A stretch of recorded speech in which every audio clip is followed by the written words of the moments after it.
Hey y'all, Halfmilesniper here, and today we are going to take a look down the bore of my STI Target Master. I rebarreled this gun in June of 2019, so we'll be able to compare the new bore to the old bore, just like we did with my revolver. So sit back, kick your feet up, and enjoy the ride.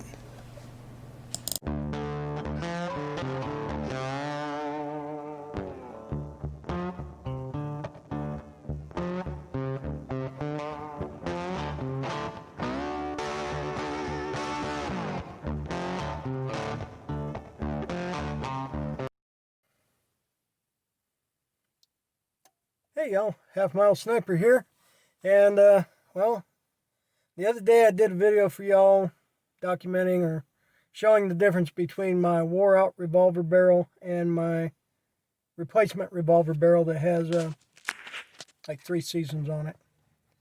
And decided that hey, I might as well do one from my 1911 as well. I've got 1 season on my 1911 barrel, 2019 season. I got the gun secondhand from a friend of mine,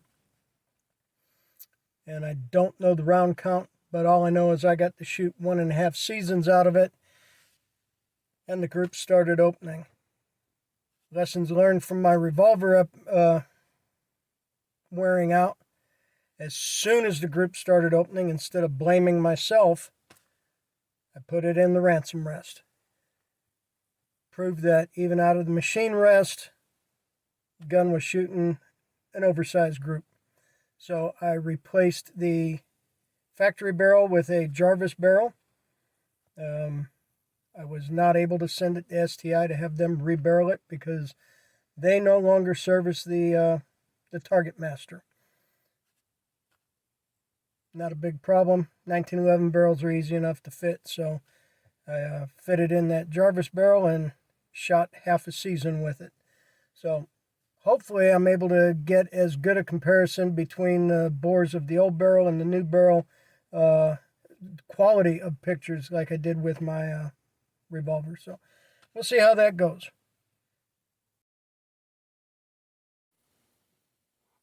So what I have for you here today is my STI Target Master. I bought this gun secondhand from a friend who claimed to have only shot about 3,000 rounds through it. What I failed to ask was whether or not he had got this gun new or got it used himself. Anyways, I bought the gun in 2018. I shot the 2018 season with it. And then in the 2019 season, groups were opening up. This is the barrel that was in the gun from the factory, a 9x19 STI barrel. STI no longer supports the Target Master, so I was unable to get a barrel from STI or have them install a barrel. So I picked a replacement barrel up from Jarvis Gunworks, and I installed a Jarvis 9mm barrel. After installing the Jarvis 9mm barrel in June of 2019, I shot the rest of the 2019 season with this gun. And again, compliments of the coronavirus, we were not able to shoot at all this year. So this gun has gone unfired this year. So what I'll do is I'll take a quick look down the bore of the old barrel and the new barrel with the borescope. One thing that jumps out at me real quick is the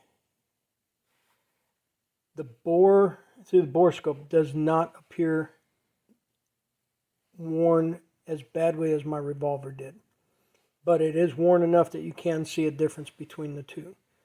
And I also learned that, well, it looks like I need to probably run some copper remover through my 1911 bore here, because it looks like I have a little bit of copper gilding building up in the rifling.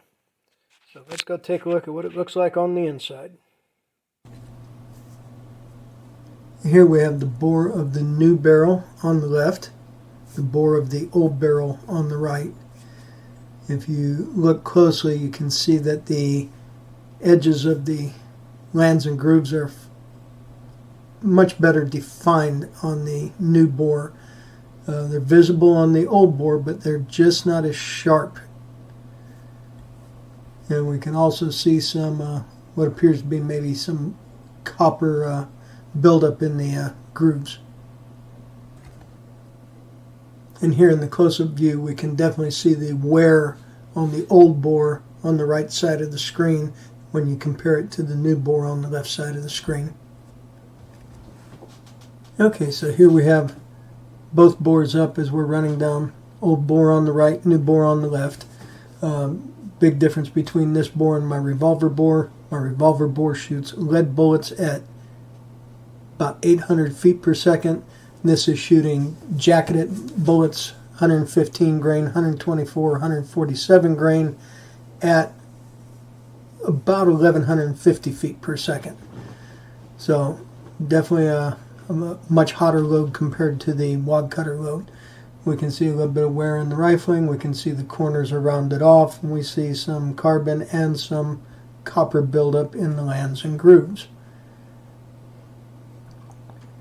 Obviously, I'm going to have to hit my bore on all my 9mm competition guns with some copper remover.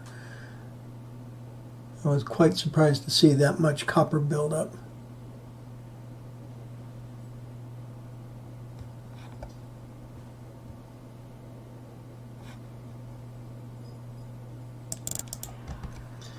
And as we continue looking down through the bore here, we're coming back down into the throat. We can see some wear in the lead, in the very beginning of the throat. We can see that the rifling's pretty well worn. Looking down this bore, it actually looks dirty, but it is clean. This is the new bore, and we can see some copper deposits in the grooves. So yes, I definitely have to come in with some copper cleaner, and this borescope is definitely going to be changing my cleaning routine for all my competition guns.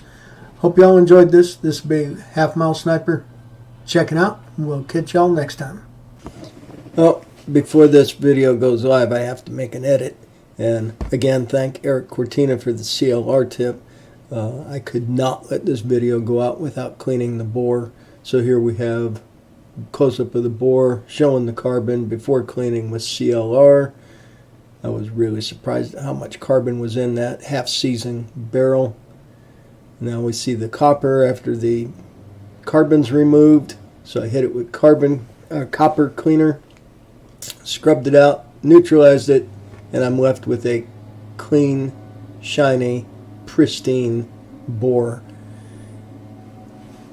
Have a nice shiny bore, and my 9mm competition gun is once again a happy gun.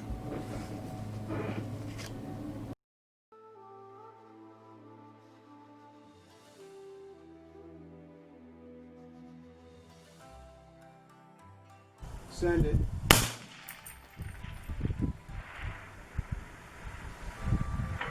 Hit.